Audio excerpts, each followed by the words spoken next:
Craven. I'm a master gardener with my certification in permaculture design. We're going to talk about how to divide a large white hydrangea. What you want to do is you want to basically start to dig a hole around the hydrangea.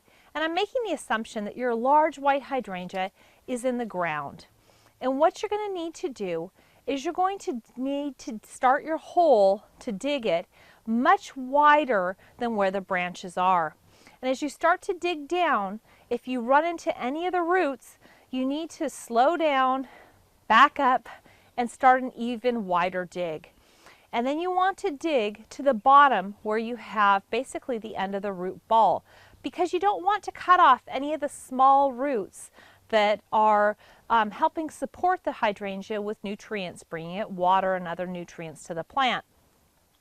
Now, if your plant is so large you can't bring it out of the ground, say for example it's a good solid 4 feet tall, 4 feet wide, what you want to do is, as you've dug that hole around the perimeter, is on the edge of it is you want to, with a very sharp shovel or knife, cut those roots to separate the new plant from the existing plant.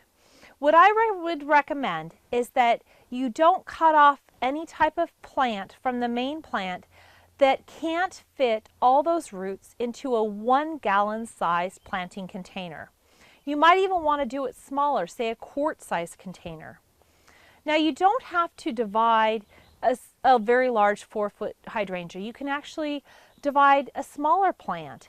And what this does by dividing the plant is it enables you to plant the same plant next to it or in another part of your yard, or share with a friend without having to purchase another plant. When you want to plant the new plant, you need to make certain that you dig a hole just as deep as that original plant's roots went down. And you want to try and dig the hole about 3 times as wide as its width. So if it's a gallon-sized container that's, maybe 8 inches in diameter, you want to be 3 times that wide, and you want to taper it down.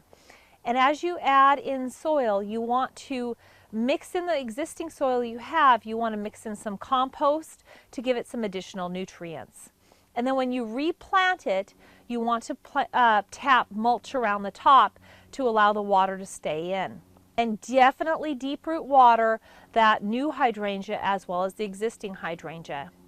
Now, it's important, the area in the existing hydrangea, you want to make certain that you add some soil back so that you don't have just an empty crevice.